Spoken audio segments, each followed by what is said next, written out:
would you entrust someone's life to? Howie Mandel or Carrot Top? I have a better question, Kyle. I thought that was good. That's not a good? I have a better one than that. But I want to debate that. It's we're in a hospital. It's a better one. Who is, by the way, Howie Mandel, who is the best TV doctor?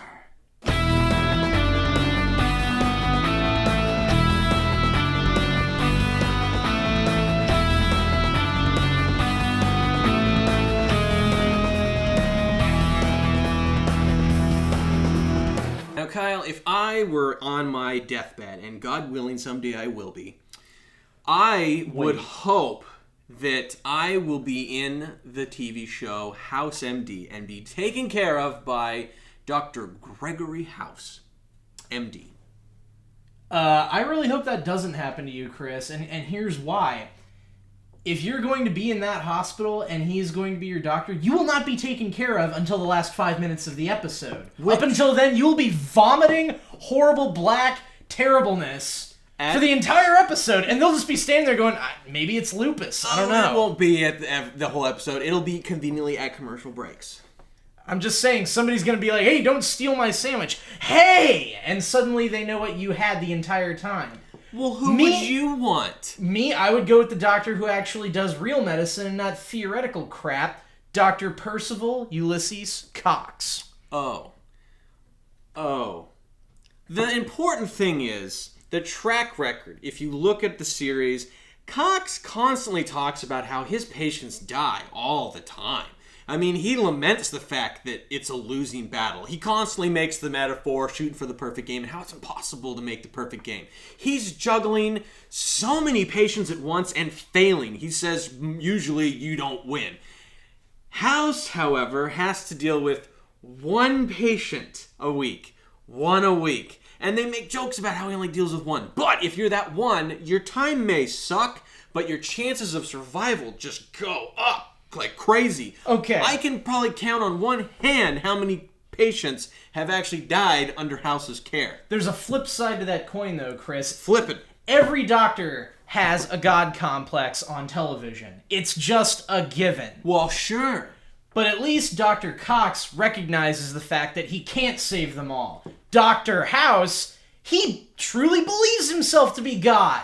Or at least godlike. And if I'm the one dying, I would much prefer the guy who thinks he can save my life, statistically does, than the guy who tries his best. I would rather have the guy who would try his best the entire time and I would still die. I would rather that happen than lay in bed, coughing up blood, looking at my doctor who's nonchalantly eating a sandwich and making snarky remarks, who suddenly just says, by the way, you have this. I don't know if I would want to be taken care of by a doctor who pops pain medication like they were Skittles. He needs to, for his leg, Kyle. He's missing a whole muscle from his leg. Have you watched the show at all? I've watched the show. Is that why he went to rehab? That's why he went to rehab successfully. As far as I left off on season 6. Dr. House, in a pinch, could be replaced by a really good medical encyclopedia. No, he can't! Whereas Dr. Cox, he actually has a bedside manner. He is personable with his patients. He takes care of them. He actually understands who they are. Only if he likes them. Sometimes he doesn't like the patients, and he pawns them off on Turk or JD or Carla. He taught JD a very specific lesson about having to take care of the jerks, too.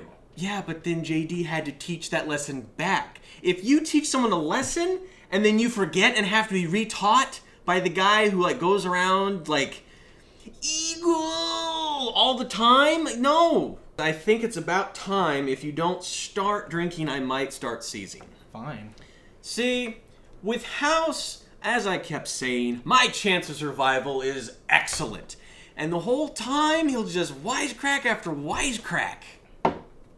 Chris, all I can say is, which doctor would you rather pay the bill for? The guy who has you take 9 MRI scans, you seize 3 times, you're in the hospital for 3 weeks, or the guy that gave you some antihistamines and you're fine? You go home the next day, and then you eat a cheeseburger and you end up dying anyway, but that's not his fault, Chris.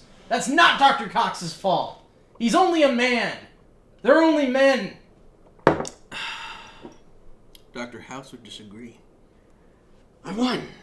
You did. I won, Kyle, by judge's decision, and that's the best kind of win. A technical win. I suppose. So, having the final floor... Go for it. Go for it. The best doctor, if we may, is actually Dr. Stanley Tucci from Captain America. Because with his brilliant mind, he can make you the perfect American. The perfect super soldier. Perfect super soldier. He couldn't Let's technically... not get political. He couldn't technically make you the best Rocketeer, which was by the same director, in case you were wondering. Anybody who liked Captain America who's never heard of the Rocketeer, go see the Rocketeer. And that's your doctor debate for today.